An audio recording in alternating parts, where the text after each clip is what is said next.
Paz do Senhor, seja bem-vindo ao podcast da Assembleia de Deus do Bosque Sul. Nos acompanhe em nossas redes sociais, @ADBosqueSul. Fique agora com a palavra. Aleluia! Aleluia! Já abra a sua Bíblia. Aí, em Mateus, no capítulo 26 de Mateus, o verso 57, nós vamos discorrer um pouquinho aí, até o verso 61, porque nós entramos na casa agora de Caifás. Que casa terrível, irmão. E hoje eu vou pregar um pouquinho mais rápido, porque nós temos Santa Ceia.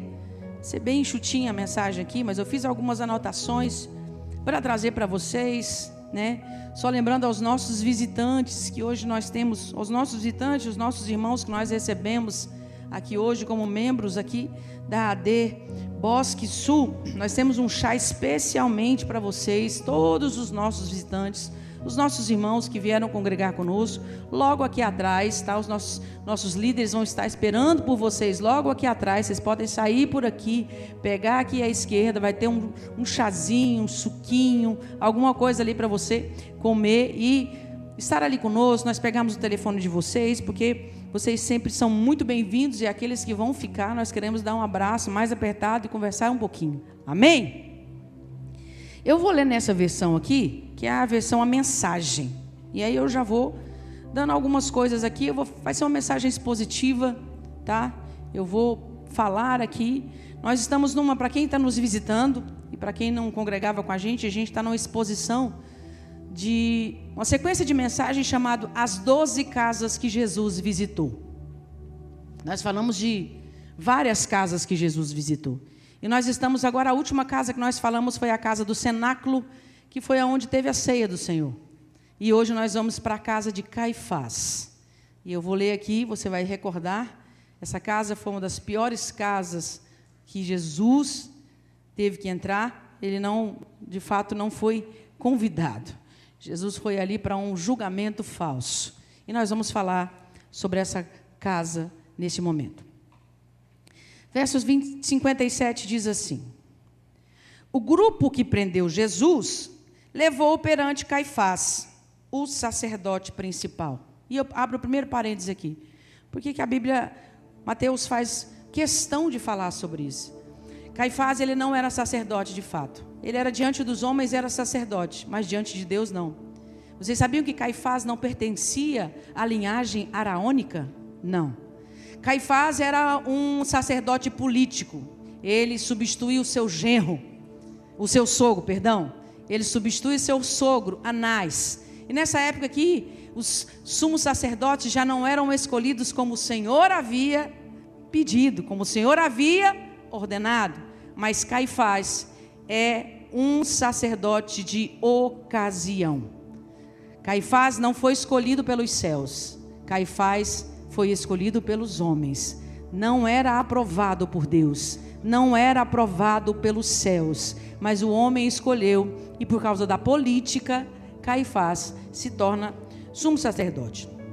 Então, o sacerdote principal, né, Jesus foi conduzido ao local em que os líderes do povo, líderes aqui entre aspas, eram pessoas que se reuniam, um sinédrio, também altamente político, não tinha questões nenhumas, especialmente religiosas, especialmente espirituais, mas pessoas que trabalhavam pela conveniência.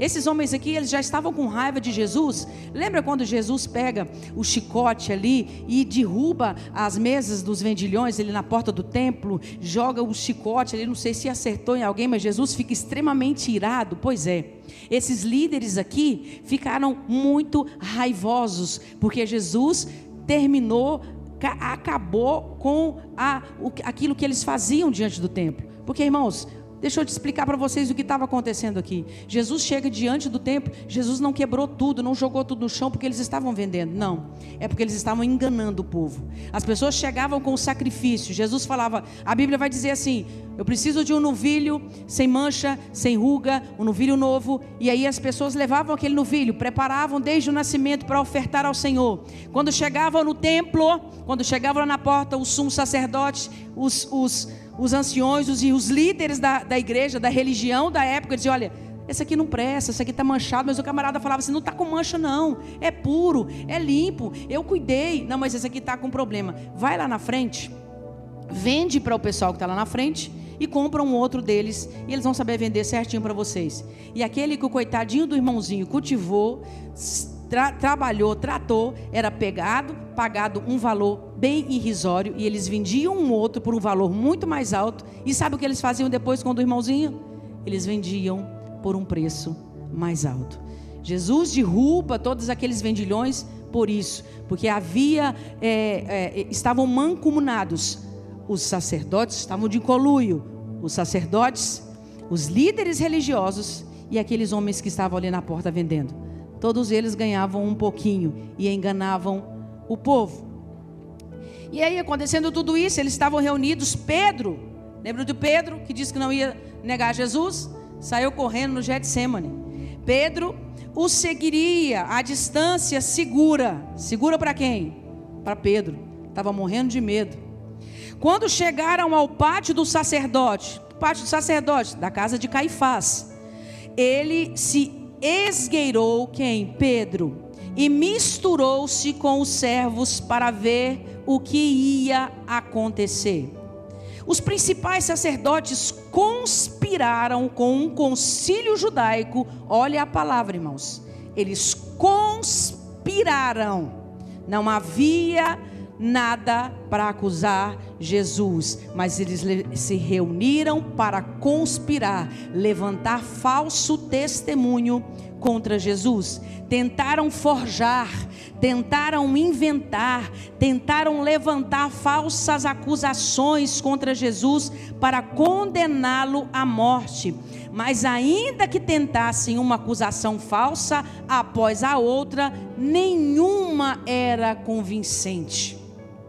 Finalmente, 2 homens apareceram com este depoimento.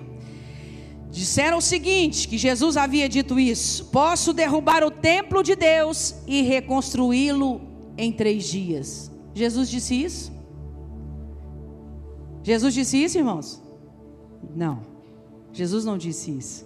Jesus disse que o templo se ruiria e que depois de 3 dias, ele que era um novo templo, ele que era a nova aliança, ressuscitaria. O que ele estava dizendo é que a velha religião cairia na sexta-feira, mas no domingo algo novo, a nova aliança no sangue dele, que ele mesmo prometeu na ceia do Senhor, renasceria.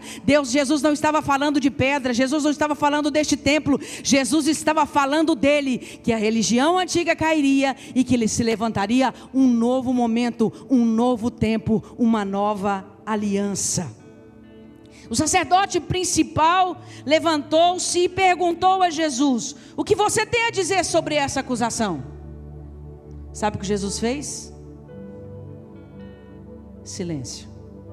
Às vezes, irmãos, a melhor resposta que nós temos a dar para os nossos inimigos, para as pessoas que levantam falso testemunho contra a gente, para aquilo que às vezes até alguém da sua família que não quer acreditar no seu ministério faz, é o silêncio. É o silêncio. Ah, mas quem cala consente. Não. É muito melhor você se calar e entregar no altar do Senhor do que bater boca e se igualar a essa outra pessoa. Jesus silencia-se e deixa que os homens o acusem. A primeira resposta de Jesus, então, àqueles sacerdotes, aquele sinédrio, aquelas pessoas que tentavam levantar falso contra ele, foi o silêncio. Então o sacerdote principal declarou: ordeno pela autoridade do Deus vivo, que me diga se você é o Messias, o Filho de Deus. A segunda resposta de Jesus vem então: você mesmo disse, e não é tudo, logo você verá por você mesmo o Filho do Homem assentado à direita do Todo-Poderoso, vindo das nuvens dos céus. No primeiro momento, Jesus fica em silêncio e não rebate. Ele diz: olha, eu te ordeno pelo nome do Deus vivo. Tocou no nome do Deus vivo, do Pai de Jesus Cristo. Ele vai dizer: olha, pelo teu nome não, por você não, mas pelo nome do meu Pai eu vou te responder. Vai chegar um tempo, meu querido, que você verá o Filho do Homem assentado ao lado do Pai. E esse mesmo Jesus que vocês estão aqui maltratando, esse Jesus que vocês estão acusando, Ele voltará nas nuvens. Ele voltará para buscar a igreja dele. Aleluia! Nessa hora o sacerdote principal perdeu a compostura, rasgando a própria roupa, e gritou: ele blasfemou, vocês vão ficar parados diante dessa blasfêmia. E todos gritaram: morte, ele merece sentença de morte. Os homens começaram a cuspir e a bater nele, enquanto o esbofeteavam, faziam piada: profetize, Messias, diga quem foi que bateu agora. Meus queridos, nós já falamos aqui um pouco dessa casa, e quero mais 10 minutinhos, 15 minutinhos no máximo para falar com vocês.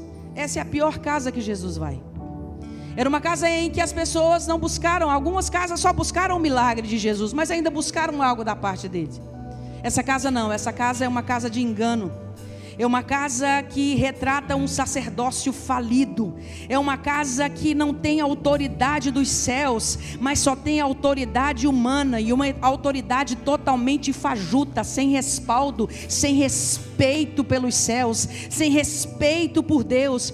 É uma casa em que já se conspiravam, porque se você ler aí mais à frente, antes no capítulo 26, você vai perceber que Jesus, quando ele vai instituir as ceias com os seus discípulos, ele vai dizer: olha, está chegando a Páscoa, eu quero comer essa Páscoa com vocês, porque vai chegar um tempo agora, depois dessa Páscoa, o Filho do Homem vai ser entregue para ser morto. Ei, queridos, os discípulos começaram a ficar alvoroçados, porque eles não queriam que Jesus morresse. Mas olha o que acontece no verso 3, enquanto Jesus falava da sua crucificação, no mesmo momento, a Bíblia vai dizer, naquele mesmo instante, o partido dos sacerdotes e líderes religiosos estavam reunidos na sala de Caifás, conspirando para prender Jesus com discrição para matá-lo. Então, enquanto Jesus pensava na Páscoa com os discípulos, enquanto Jesus falava da sua morte, já naquela casa já havia uma conspiração contra Jesus. Aquela casa, antes de Jesus celebrar a ceia, antes de Jesus ir para o Getsemane, eles já tramavam contra a vida de Jesus. E a pergunta que fica é: o que acontece na nossa casa quando nós nos reunimos? Será que a nossa casa é uma casa como a casa do cenáculo, onde se divide o pão, onde se divide o vinho, se entrega, se tem comunhão? Porque lembra que nós falamos domingo passado aqui, às vezes algumas coisas acontecem também depois que os traidores saem da casa. E depois que os traidores saem da casa, há comunhão, há festa. E Jesus repartiu o pão, Jesus entregou o vinho e disse: olha, esse é meu corpo que é partido por vós, esse é meu sangue que vai ser derramado, esse é o sangue, é o novo testamento no meu sangue, fazer isso em memória de mim. Mas a casa de Caifás, as pessoas se reuniam para tramar. E muitas casas têm sido assim, queridos. Nós temos percebido e visto, e as pessoas, isso na internet fala, e as pessoas falam que algumas casas são lugares em que as pessoas se reúnem para falar mal, as pessoas se reúnem para dizer A, B, C daquela religião, ou daquela igreja, ou daquele pastor, ou daquela pessoa da internet, ou daquele obreiro, ou daquela obreira, ou daquela cantora, ou daquele cantor. Querido irmão, que a nossa casa, em nome de Jesus, não seja casa de Caifás, que trama contra os outros, que fala mal dos outros, que trama, conspira contra os outros. Irmãos, havia uma época lá na minha cidade, eu me lembro muito bem, que tinha uma casa de uma irmã, e essa irmã era conhecida, sabe por quê? Por fazer abaixo assinado para tirar pastor. As pessoas diziam lá na minha cidade, pastor Ribamar, as pessoas se reúnem na casa daquela irmã para fazer abaixo assinado. Quando ela não gosta de um pastor, irmãos, na minha igreja, quando ela não gosta de um pastor, ela leva vários irmãos lá, faz reunião reuniões e reuniões, e ela acaba convencendo todo mundo a assinar o abaixo-assinado. Meu irmão, pastor, quem coloca é Deus, quem tira é Deus. Eu sei que tem muito pastor fazendo coisa errada, e se eu e o pastor Iber estivermos fazendo coisa errada aqui em cima desse púlpito, o Senhor vai nos tirar daqui. Mas quem trouxe a gente para cá foi o Senhor. Quem levou o pastor Vicente para lá foi o Senhor. Quem levou a Débora e o Otávio para lá foi o Senhor. E se o Senhor quiser tirar a gente, Ele vai tirar na hora dele. Ele vai fazer, querido, porque Ele é Deus. Mas quem coloca é Deus, quem tira é Deus, quem faz é Deus. Você não empreste a sua boca para Satanás, para falar mal de quem saiu ou de quem ficou. Querido irmão, que a sua casa seja a casa de bênção e não seja a casa de Caifás.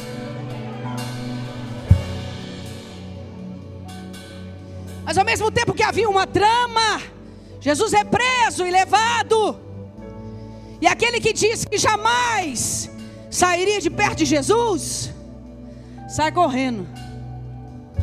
E a Bíblia vai dizer no texto que ele começa a ficar só observando de longe. E ele tinha acesso ao pátio da casa de Caifás. O pai dele era amigo de alguns sacerdotes e ele tinha essa liberdade. E a Bíblia vai dizer que ele se misturou com o povo. Vamos deixar Caifás aqui de lado, daqui a pouco a gente vai votar nele. Eu já estou terminando. Pedro é o estereótipo de pessoas que até são crentes. Quando estão aqui dentro, o fogo pega. Quando está aqui dentro, é glória a Deus e aleluia, não é, irmã? É glória a Deus e aleluia, mexe para cá, mexe para lá, profetiza, sapateia. Mas quando sai da porta para fora, se mistura com o povo. E o que sai da boca do povo e o que o povo faz, ele faz também. Pedro é o estereótipo dessa pessoa que enquanto ele está com Jesus, ele é crente. Que enquanto ele anda com crente, ele é crente. Mas quando Jesus é levado para ser julgado, ele vai se misturar. A Bíblia está dizendo isso. Ele se mistura com o povo para que ninguém o reconheça. Quem somos nós quando saímos daqui para fora? Porque aqui a gente tá bonitinho. Eu estou disfarçada de crente, de pastora, né? Estou até de salto hoje, irmão. Eu gosto de usar tênis, mas eu falei, vou de salto. Que meu nervo ciático não dê sinais. Se eu chegar aqui na quarta-feira assim, é porque o bicho não deu certo. Mas quem somos nós quando saímos dessa porta para fora? Quem somos nós na segunda-feira? A gente é João, porque a Bíblia vai dizer que João não se afasta de Jesus. Quando Jesus está sendo crucificado, ele olha para baixo, olha para Jesus, olha para João. João está do lado de Maria, ele olha para ele e diz: menino, eis aí a tua mãe. Mãe, eis aí o teu filho. Você é João ou é Pedro? Ei, querido irmão, que nós possamos sair deste lugar aqui com a fé inabalável, com o desejo de não se misturar com o mundo, com o desejo de não falar como o mundo, de ser como Jesus, de fazer como Jesus, renunciar à carne, renunciar os prazeres deste mundo, e que as pessoas olhem para você e digam: esse se parece com Jesus, esse se parece com Jesus, esse se parece com Jesus.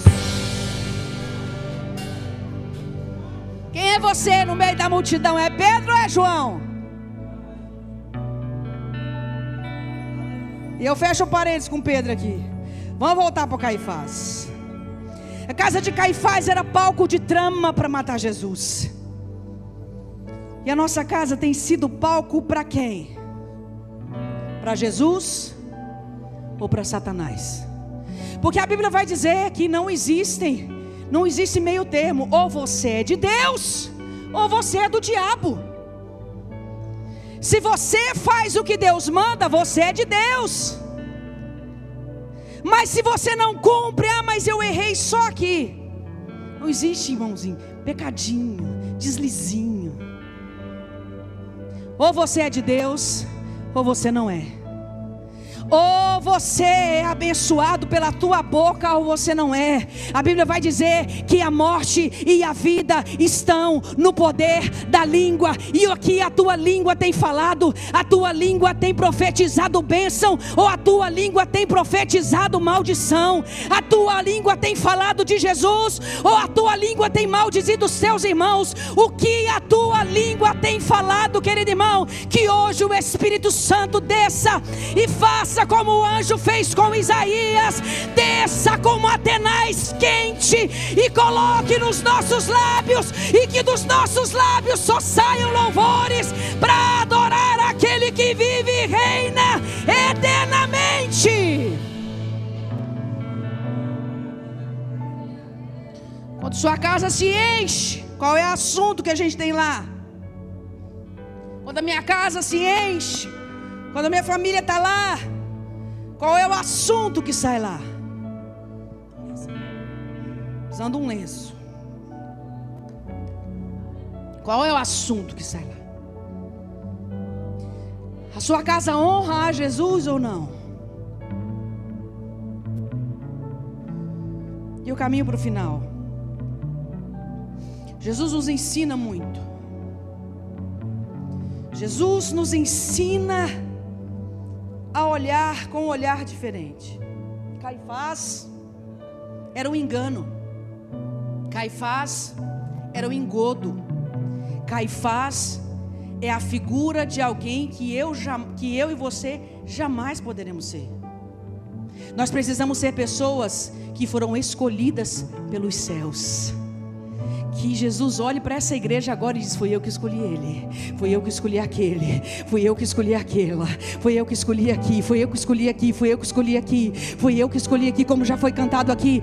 Foi pago um alto preço para que hoje nós estivéssemos aqui. O preço foi caríssimo, foi preço de sangue precioso. O apóstolo Paulo vai dizer que ele não teve por usurpação ser igual a Deus, mas ele se esvaziou de si mesmo, tomando a forma de servo, fazendo-se semelhante aos homens. Estando na forma de servo, ele foi obediente até a morte, e morte de cruz. Por isso Deus também o exaltou soberanamente e lhe deu um nome que é sobre todo nome, para que todo joelho se dobre e toda língua confesse que só Ele, que só Ele, que só Ele é Senhor. Aleluia! Fica de pé.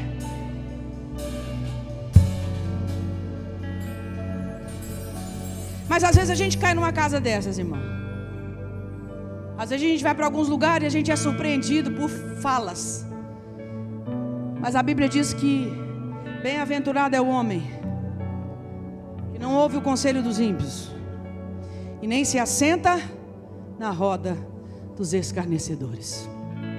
Antes tem o seu prazer na lei do Senhor, e nessa lei medita de dia e de noite. O que eu faço, irmã Amanda, quando eu cair na casa de Caifás? Porque às vezes por engano eu posso entrar.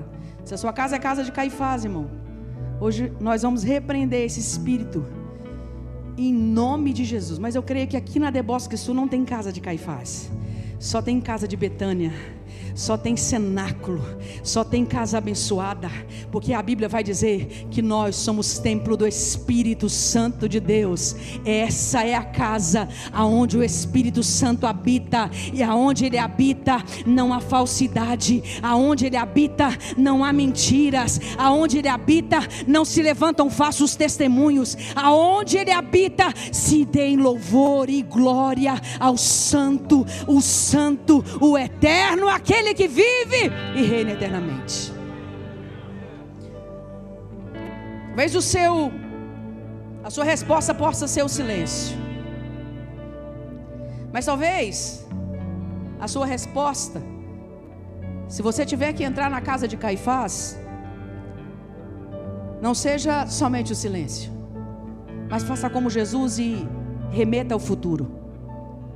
Mas que futuro é esse, irmã Amanda?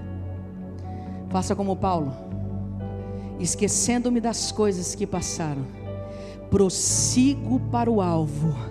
Ei, querido irmão, você quer falar mal dos outros? Eu não vou te dar ouvido, porque eu já esqueci das coisas que ficaram para trás. Quando eu não era crente eu fazia, mas hoje eu sou crente em Cristo Jesus, e hoje a minha boca precisa profetizar sua vida, e eu prossigo para o alvo. Que alvo é esse? O alvo da soberana vocação.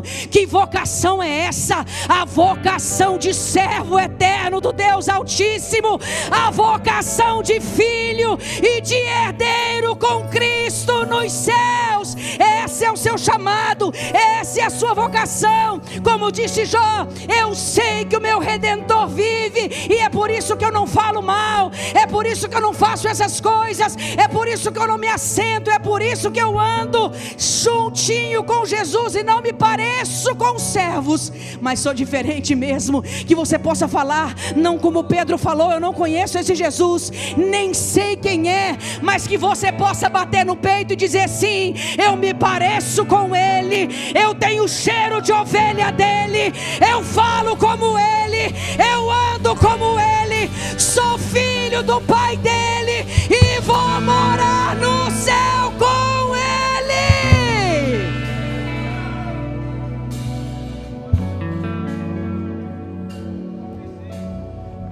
Estevão, diferente de Pedro, foi pego e tentaram convencer Estevão, talvez a negar Jesus. Estevão não se deixa levar por tudo aquilo que estava acontecendo. Estevão vê as pedras nas mãos. Estevão, ao invés de dizer: eu não conheço esse homem, não sei nem quem é esse Jesus que vocês estão falando, Estevão se deixa levar pelas acusações. Sim, sim, sou um dos tais, como diz o cancioneiro. Aleluia, eu amo cantar essa canção. Um dos tais, um dos tais. Podes tu também dizer: sou um dos tais? Estevão levando pedrada, irmão, começa a contar a história desde Abraão, e ele vai falando dos patriarcas, conta a história. E de repente as pessoas continuam acusando, jogando pedra nele. Irmãos, e o diferente de negar a Jesus é diferente, porque ao contrário de Pedro, quando o galo canta, ele olha para o olhar de Jesus, o seu olhar decai, ele entra numa tristeza profunda. Ao contrário, Estevão olha para os céus, machucado, ferido, mas não negando a Jesus. Ele vai dizer: eis que vejo os céus abertos. E a mesma coisa que Jesus falou na casa de Caifás, eu estou vendo agora o Filho do Homem assentado ao lado de Deus Pai. E esse mesmo Jesus voltará com alarido de trombeta para buscar a mim e a você. Aleluia! E eu termino aqui para nós cearmos com 2 apelos.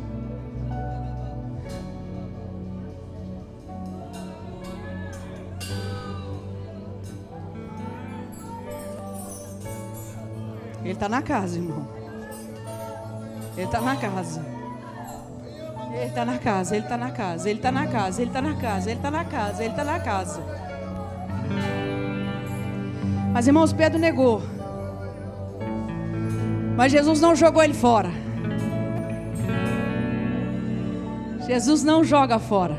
Eu vi uma pregação nos Gideões, que o irmão dizia que a gente não é carro, mesmo que a gente dê PT, perca total. Jesus não joga a gente no ferro velho, não. Jesus restaura e faz da gente um vaso novo. E eu quero fazer o primeiro convite. Assim como Jesus restaurou a vida de Pedro, Jesus quer restaurar a vida de pessoas aqui.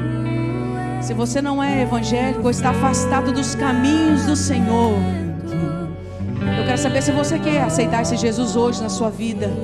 Se você quer se reconciliar, levante a sua mão, eu quero ver. Tem alguém aqui no nosso meio que não é crente ou quer se reconciliar hoje com Jesus? Levante a sua mão, eu quero orar por você. Tem alguém no nosso meio? Tem alguém no nosso meio que quer se reconciliar com Jesus hoje? Tem alguém que quer voltar? Você quer aceitar Jesus, pequena? Não estou enxergando, é? Isso. Você levantou a mão.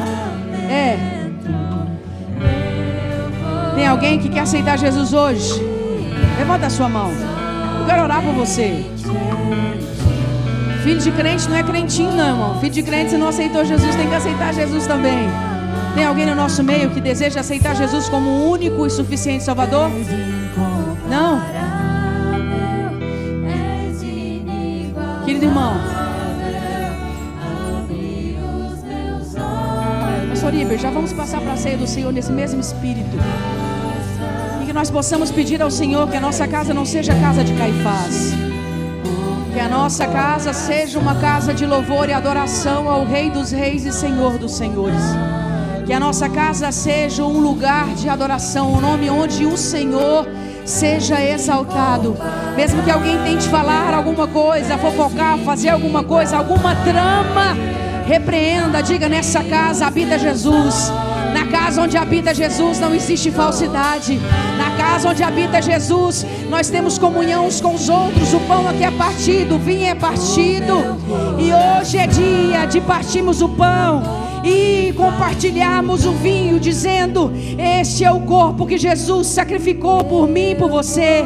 Este é o sangue que Ele derramou por mim e por você na cruz do Calvário. Façamos isso em memória dEle, até que um dia Ele venha e nós possamos cear com Ele nas bodas do Cordeiro eternamente. Aleluia.